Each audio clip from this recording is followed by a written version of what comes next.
परिचय। प्यारे दोस्तों, क्या आप जानते हैं कि हम किस ग्रह पर रहते हैं? सही है, हम सभी एक छोटे से नीले ग्रह पृथ्वी पर रहते हैं। हमने आसपास सजीव चीजें जैसे पेड़ पौधे, जीव जंतु और साथ ही निर्जीव चीजें जैसे कार, इमारतें, तालाब, झील और पहाड़ देखे हैं। ये सभी चीजें हमारे पृथ्वी ग्रह पर पाई जाती हैं। इस भाग में आप पृथ्वी और यह जिन चीजों से बनी है उसके बारे में सीखेंगे। आओ सीखें।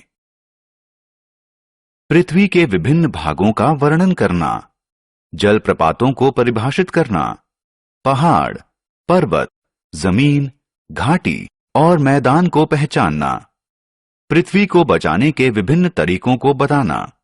हमारी पृथ्वी। दोस्तों, हम पृथ्वी नामक ग्रह पर रहते हैं जो आकार में संतरे की तरह गोल है। इसके ऊपर आकाश है और नीचे समुद्र है। हम हवा से सांस लेते हैं और पानी पीते हैं। लेकिन क्या आप सोचते हैं कि हम हवा और पानी के बगैर जी सकते हैं? नहीं, यह संभव नहीं है। हमारी पृथ्वी हमें जीने के लिए हवा और पानी देती है। यह हमें रोड, रहने के लिए घर और इमारतें, खेलने के लिए पार्क बनाने के लिए जमीन भी देती है। हवा, पानी और जमीन पृथ्वी के 3 मुख्य भाग हैं। आइए अब पृथ्वी के इन भागों के बारे में विस्तार से जानते हैं। हवा। सबसे पहले हवा के बारे में बात करते हैं। हवा, जैसा कि हम जानते हैं, हमारे चारों तरफ मौजूद है। इसमें गैस, जल के कण जिन्हें वाष्प भी कहते हैं और धूल होती है। जीव और वनस्पति जीवित रहने के लिए हवा को सांस के रूप में लेते हैं। पानी। आइए अब पानी के बारे में जानते हैं। हम सभी प्यास लगने पर पानी पीते हैं। सभी पेड़ पौधों को जीवित रहने के लिए पानी की जरूरत होती है। पेड़ पौधों की ही तरह जंतुओं को भी जीवित रहने के लिए पानी की जरूरत होती है। कुआं, तालाब, जलधारा, नदी, समुद्र और महासागर पानी के सामान्य स्रोत हैं। जलप्रपात। दोस्तों, क्या आपने सुंदर जलप्रपात देखे हैं? आप हैरान हो रहे हैं कि जलप्रपात क्या होता है?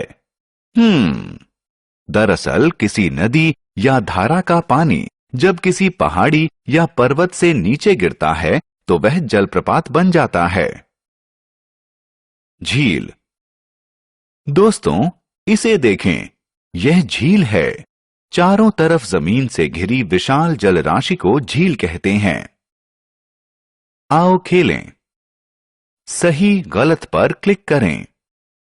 हम चंद्रमा ग्रह पर रहते हैं। किसी नदी या धारा का पानी जब किसी पहाड़ी या पर्वत से नीचे गिरता है तो वह जलप्रपात बन जाता है। भूमि। पृथ्वी का जो भाग पानी से ढका नहीं है उसे जमीन कहते हैं। मैदान, पहाड़ी और पर्वत जमीन के उदाहरण हैं। आइए इनके बारे में जानकारी प्राप्त करें। पहाड़ी और पर्वत। दोस्तों, पृथ्वी के प्राकृतिक रूप से उभरे हुए भाग को पहाड़ी और पर्वत कहते हैं। लेकिन यहां ध्यान से देखें, पहाड़ी पर्वत से छोटी होती है। मैदान और घाटी। एक समान धरातल वाले खुले क्षेत्र या भूभाग को मैदान कहते हैं। आइए समझते हैं कि घाटी क्या होती है। 2 पहाड़ियों या पर्वतों के बीच के भूभाग को घाटी कहते हैं। एक घाटी समतल, वी आकार या यू आकार की हो सकती है। आओ खेलें। अब थोड़ा मनोरंजन का समय है। तस्वीरों के आगे उनके नाम लगाएं। पृथ्वी को बचाएं। अब आइए एक बहुत ही महत्वपूर्ण विषय पृथ्वी को बचाएं पर चलें। हमारी पृथ्वी हमारे जीवन की सहायता करती है और हमें इसे बचाना चाहिए। पृथ्वी को बचाने के लिए हमें पानी या मैदान को